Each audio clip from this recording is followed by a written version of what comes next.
Baik, bismillahirrahmanirrahim. Assalamualaikum warahmatullahi wabarakatuh. Halo teman-teman semua. Kembali lagi bersama saya Yusri Fauzan, dan pada kesempatan kali ini saya akan membahas tentang cara penentuan pasa menggunakan match gitu. Nah, penentuan pasa sendiri itu dilakukan pada analisis data XRD untuk menentukan puncak-puncak yang dianalisis gitu. Nah, puncak-puncak tersebut itu berisi senyawa-senyawa yang akan kita analisis datanya gitu. Nah, untuk teman-teman yang butuh datanya, teman-teman bisa cek link www.ruff.com ya, teman-teman. Nah, di sini kita udah langsung masuk ke aplikasi match-nya. Nah, sebelum kita lanjut, kita harus ke option dulu, lalu ke general options. Kita lihat batch-nya, kita ubah ke expert. Kenapa kita ubah ke expert?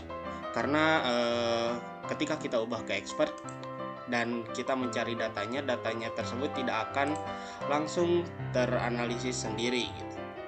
Nah, sekarang kita open datanya. Nah, di sini saya udah punya data dari fluoroapatit. Nah, di sininya tidak usah diubah karena kita akan menentukan langsung data XRD. Nah, di sini ada datanya, teman-teman.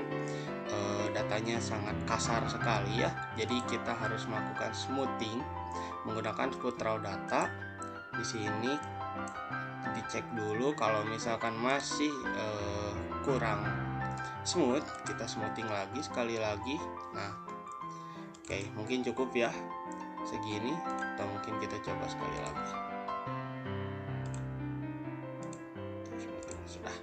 Nah, setelah ini kita akan menentukan puncak-puncaknya dari data ini, yang nantinya kita akan mengetahui gitu fase-fase yang ada dalam data XRD ini, dalam diffractogramnya. Nah, kita tinggal pencet Ctrl X. Nah, nantinya kita akan muncul sebuah garis panjang, dan untuk memudahkan kita dalam menentukan puncak, kita zoom in saja. Lalu kita pencet Ctrl serta klik kanan untuk menentukan puncaknya gitu. Nah, perlu diperhatikan dalam penentuan puncak, puncak-puncak yang ditandai itu harus benar-benar puncak yang menonjol gitu. Nah, untuk puncak-puncak yang kecil seperti ini itu tidak perlu karena nantinya akan mengganggu ke data yang akan dianalisis. Jadi di sini kita bakal menentukan puncak-puncaknya.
Oke, setelah kita menentukan puncak-puncaknya, kita bisa klik Ctrl M ya, teman-teman. Kalau misalkan teman-teman tidak bisa klik di sini run fase, teman-teman bisa langsung search aja di Ctrl M.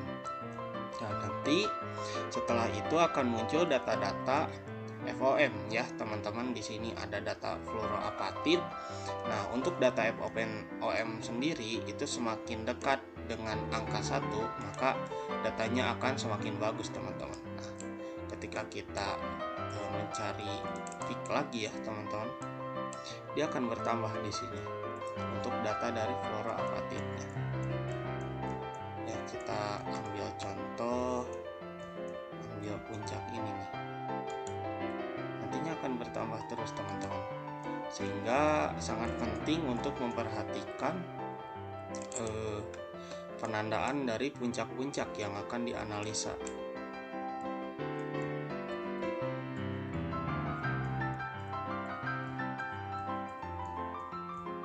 Kita cek lagi untuk data-datanya. Nah, ini ada puncak yang belum tertandai, masih ada ini juga. Kita cari lagi, mungkin ada beberapa puncak yang belum tertandai teman-teman. Nah, semakin ditandai semakin naik ya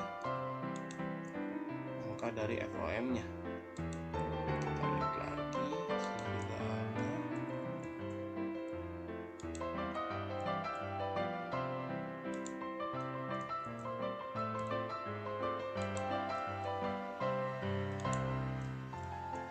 Nah, mungkin ada beberapa puncak yang belum tertandai ya teman-teman. Maka dari itu sebenarnya penandaan puncak sangat penting karena itu bisa mempengaruhi nilai FOM yang dianalisa. Oke, mungkin cukup ya.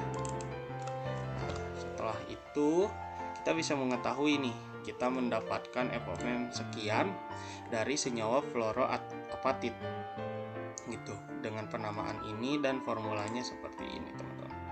Mungkin kita bisa klik 2 kali, yang nantinya data ini kita bakal gunakan untuk refinement ya. Nah, untuk hasil dari data yang sudah dianalisis ini kita bisa lihat di sini teman-teman, kita bisa lihat di report. Nah, untuk data ini kita dapat gunakan dalam penentuan indeks Miller menggunakan powder X, lalu menggunakan software Mercury ya teman-teman untuk nantinya kita menentukan struktur kristalnya. Oke, sekian untuk tutorial analisis fasa kali ini. Terima kasih teman-teman, sampai jumpa lagi di video selanjutnya.